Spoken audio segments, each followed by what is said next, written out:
Well, joining me in studio to discuss this further is Minister Mamoloko Ngubane of the Department of Science and Technology. I'm also joined by Africa Mkangala, the CEO of BRICS Journal, and over the phone line we're joined by Stevens Mokhalapa, the DA Shadow Minister of International Relations.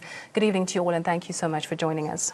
Good evening, and thank you for inviting us. Let me start off with you, Africa. Just talk to us about the purpose of BRICS and what its aim is. My understanding of its aim, beyond the politics and alignment as previous friends, there's a lot of development that all the countries need. And they've come together and realized that together they can, as powerhouses within the different regions, they can work together, create systems that then allow for development of each country. Mm-hmm. Minister, maybe you can also address the political relevance of the BRICS bloc.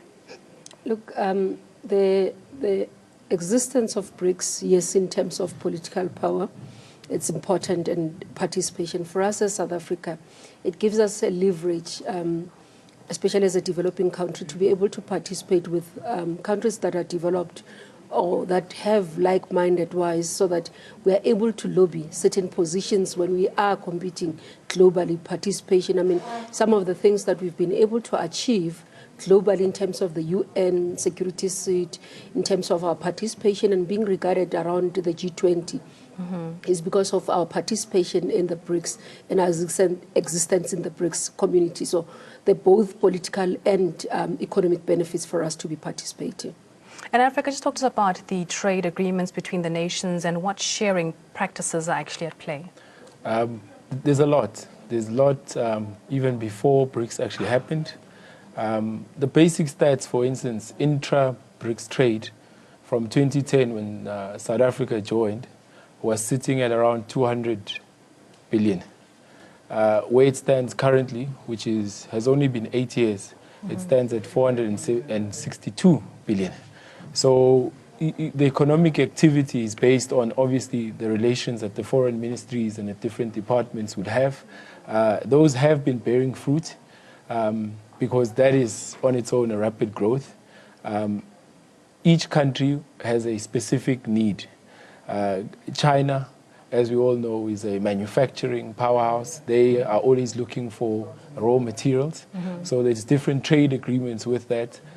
We also have the two largest populations within BRICS, which is India and China, who need a lot of food, as an example. So there's a lot of agriculture-related agreements between different countries that are able to supply each other. There's a lot of pharmaceutical, India to South Africa, India to the other countries, Brazil to South Africa too.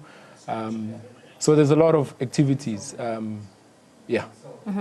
If I just include Mr. Mokhalapa, just talk to us about the relevance of BRICS. Do you think that the country does need BRICS? Well, South Africa is seen as a strategic gateway to Africa, and with its vast natural resources, that includes gold, platinum, diamonds, and infrastructure, as well as the established corporate footprints and the easy access to finance, stable financial climate, and the functional regulatory frameworks. And South Africa's advanced banking systems, it makes South Africa a very attractive and influential member of the BRICS. And if you consider the rationale for BRICS, it's about the issue of deepening cooperation and making institutional improvements, building broader partnerships between the BRICS countries. The only concern is the issue of human rights and democracy and the lack of consensus in terms of the market economy. But if you look at the overall existence of the BRICS, considering that comparatively the whole BRICS countries, they've got $6.9 trillion in terms of their GDP, and they account to 40% of the world population, and an estimated 3 billion people, and they are forming part of the top 25 of the world population. Their collective foreign currency reserves amount to 4.4 trillion, and they're making up of 17% of global trade. So it is a very influential bloc. However, it needs South Africa to be clear in terms of what it wants out of this forum. Is it political or is it trade? Yes, of course, trade has improved amongst the countries, the BRICS countries, ever since its establishment. But I think we can do and get more, considering that now the Development Bank has been established here in Johannesburg as a gateway to Africa. We can leverage more in terms of the infrastructure loans that we can get, grants and loans that we can get from the BRICS Bank. Mm-hmm. And Africa, has the BRICS Development Bank been welcomed by members of the bloc? Definitely. If you recall, the BRICS Bank, as they often call it, was proposed and ratified in Ufa, which was in 2015 in Russia. And then the different departments and the working group within that then set it into motion. It was launched quite quickly for a bank. It's in its second year now. It is a development bank. A lot of the countries have, for their large infrastructure projects, made applications.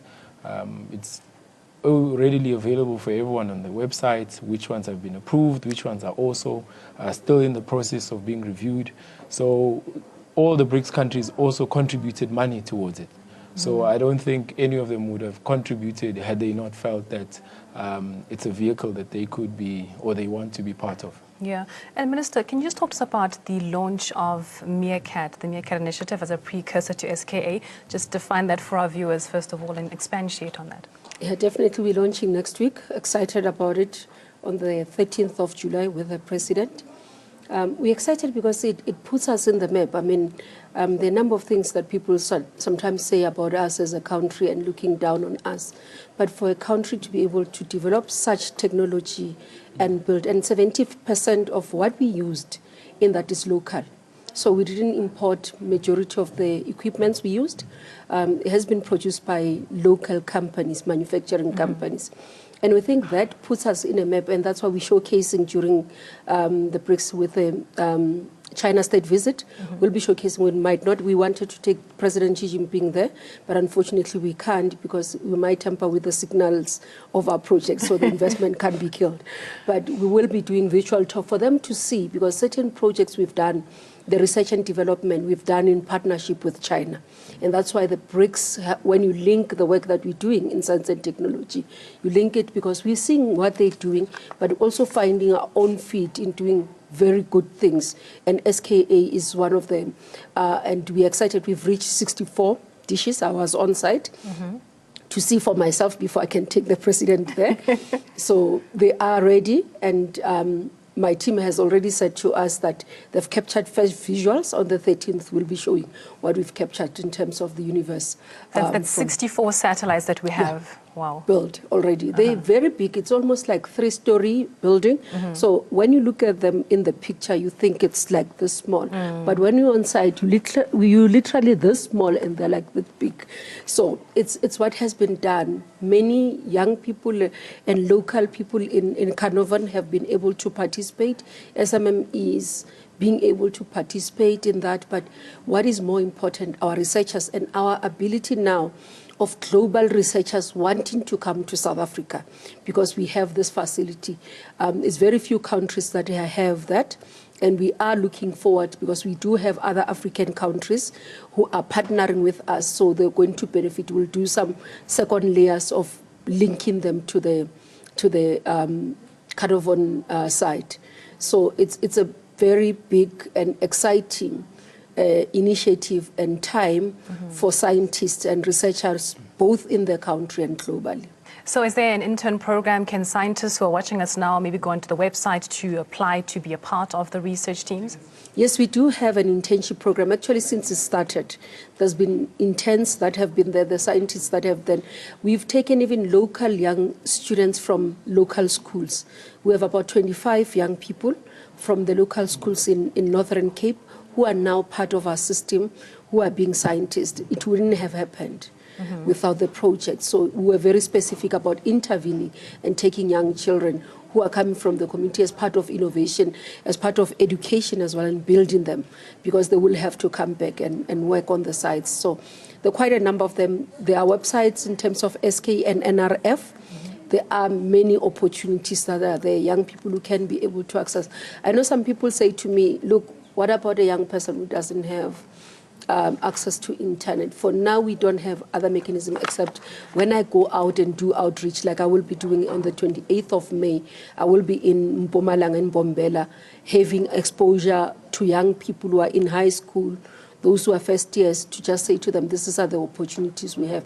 We hope we can do better and give access to all the children, but we're not yet there. But those who have access to internet, either our Facebook pages, our Twitter, we are able to respond, and the internet for them to gain access to.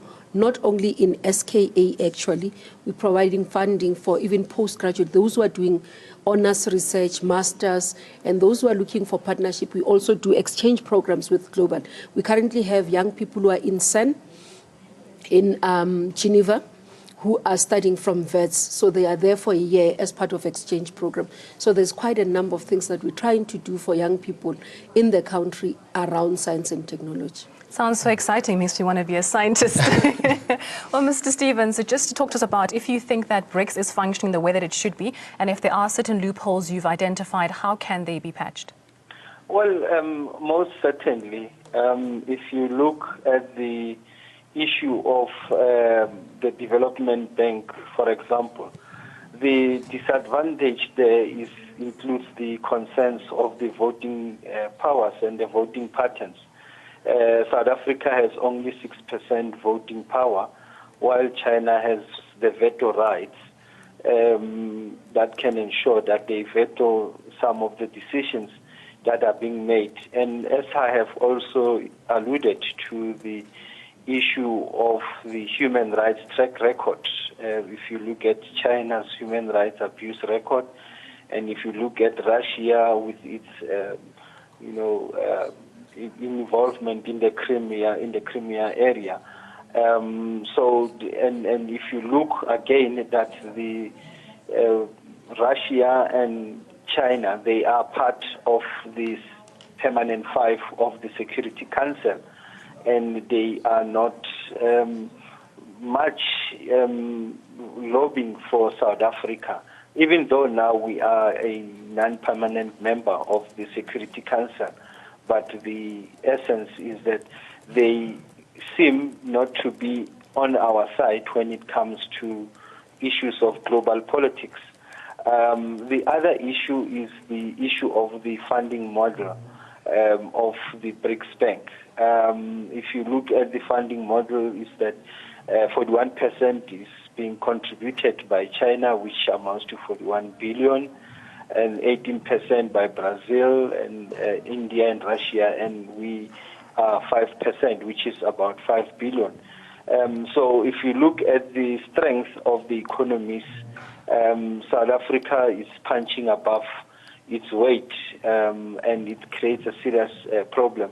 And part of the problem, again, is the issue of the infrastructure development and the role of China in Africa.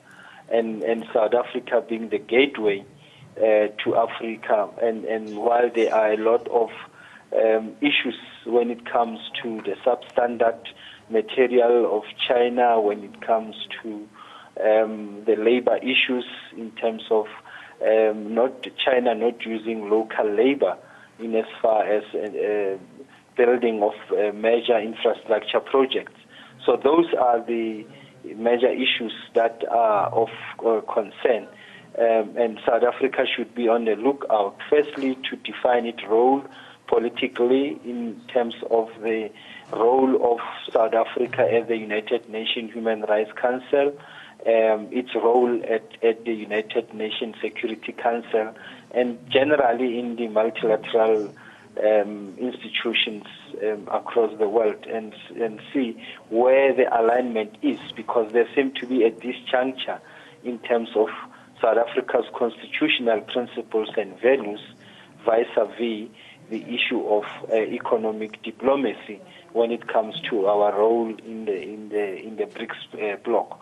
So from a trade point of view, from an economic diplomacy point of view, there is potential because we can increase trade and enhance our economic diplomacy. But when it comes to a bigger scheme of political things within the geopolitics of world politics, we seem to be misaligned in as far as the BRICS bloc is. So they are not our allies and partners when it comes to serious geopolitical issues across the world.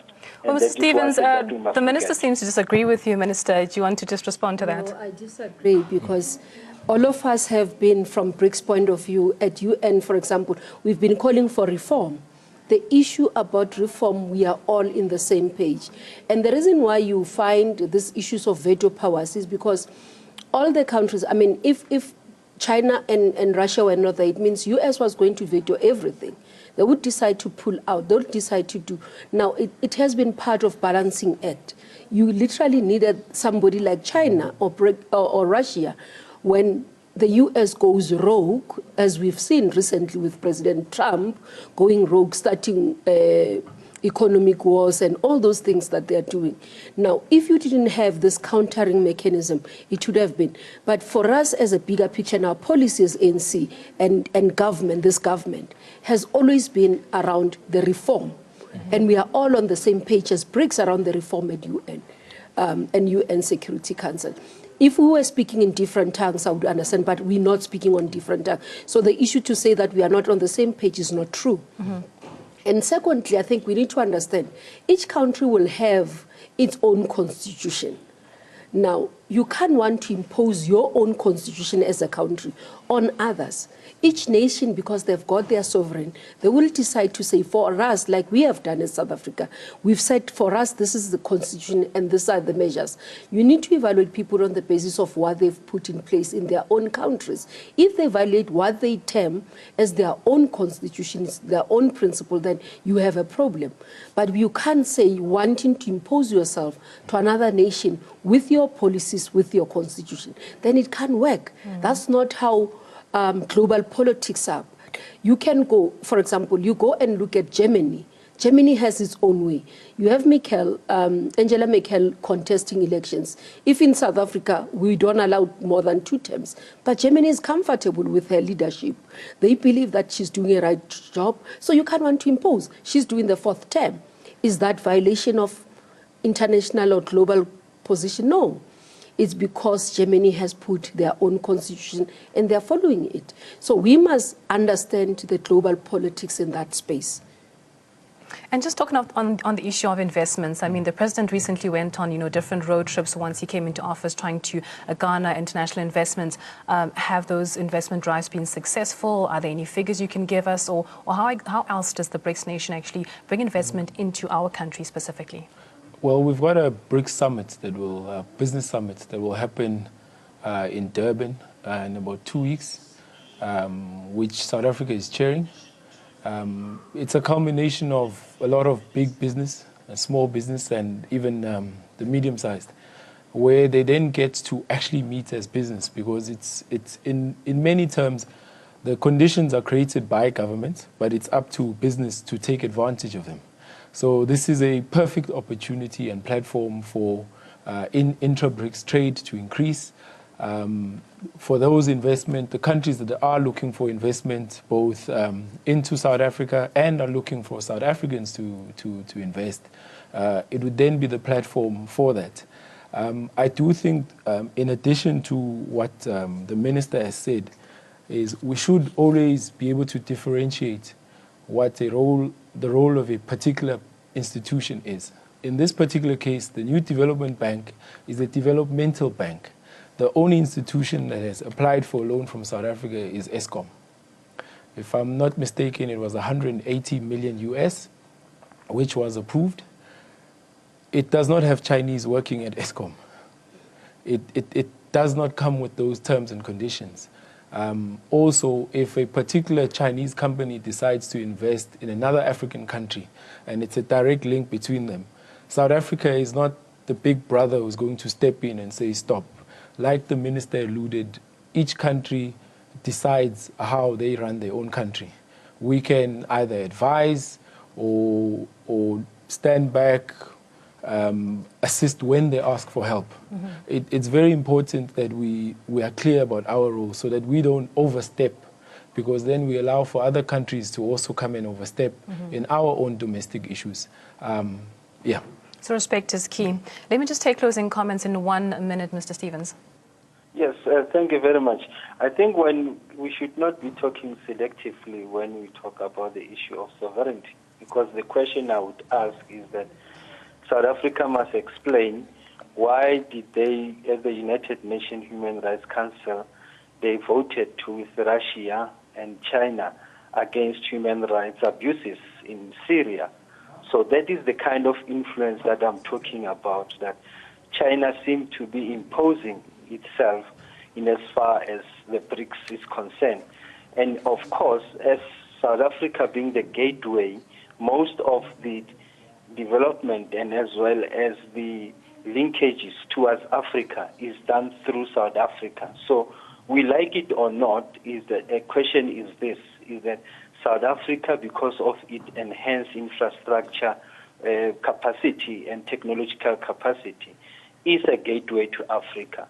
So it technically means that the Africa views the way China behaves through the eyes of South Africa, because of every base of China is based here.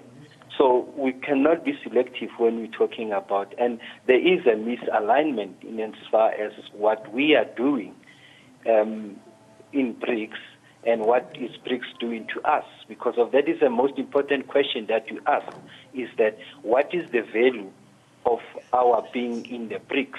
And up until we get to Mr. Stevens, I do have to interject there. You are out of time. Minister, you have 30 seconds. Yeah, I think what I want to say to viewers is that the BRICS is partnership. That's the first thing. So we do derive benefits out of being in BRICS, because there's several partnerships that we do. There's several benefits there in terms of trade, as he has alluded. I mean, for the first time last year, our farmers were able to export fresh fruits and all that, those who are farmers, to Russia. And it's because BRICS has created those platforms. Yes, in terms of the investment, we are going to look back now to see how we've been able to. So it has given us a leverage in accessing resources for our infrastructure development, in accessing political diplomacy, to be having partners if you have to battle something in the diplomatic course.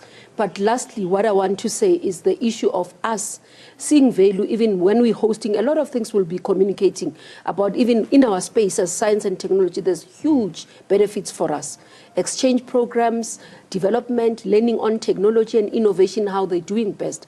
And we are sharing that and showcasing what we can do. Well, so it's a good platform. Thank you very much, Minister. Thank you to all of our esteemed panelists. It is time now for a short break, but do stay tuned for more news coming up on the other side.